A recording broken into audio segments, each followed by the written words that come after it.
தெய்வத்தின் குரல் 4ஆம் பாகம். குருகுலம் கட்டிகாஸ்தானம். பிற்கால மாறுதலும் தற்கால விபரீதமும். அறிவு குணம் இரண்டாலும் வித்யார்த்தி யோக்கியதாம்சமுள்ளவனாக இருக்க வேண்டும் என்பது பூர்விகர் ஏற்பாடு.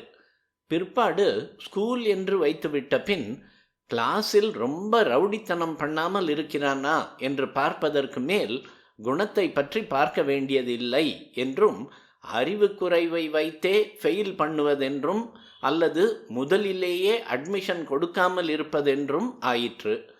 அதுவும் தற்காலத்தில் மாறிப்போய் ரவுடித்தனம் பண்ணுகிறவனின் இஷ்டப்படியே அவனுக்கு மார்க் போட்டு விடுவது என்று பயப்படுகிற ஸ்திதிக்கு வந்திருக்கிறது.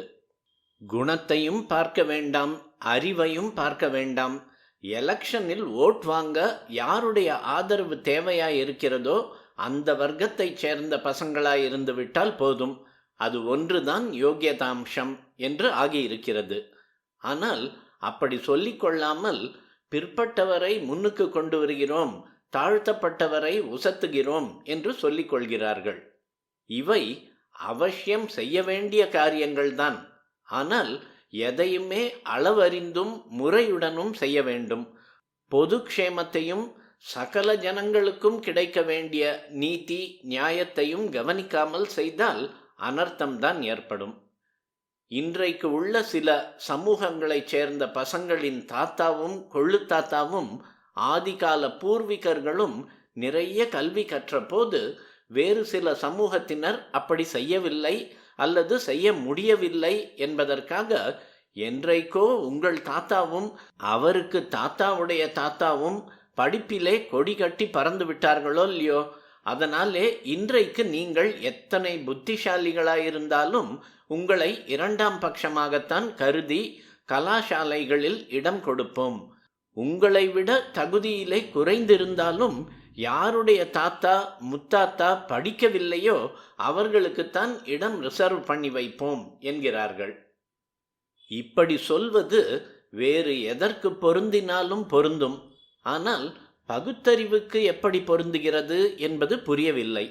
ஆனாலும் தங்களை பகுத்தறிவாளிகளாக சொல்லிக் கொள்கிறவர்கள்தான் இப்படி செய்து வருகிறார்கள்.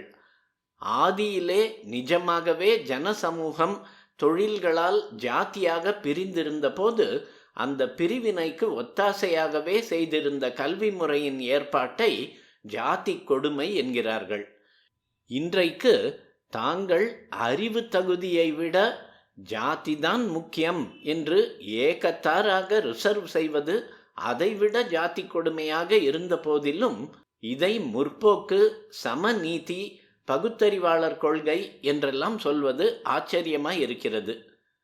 பின்னால் இருப்பவரை முன்னால் கொண்டு போவதை யாரும் ஆக்ஷேபிக்கவில்லை.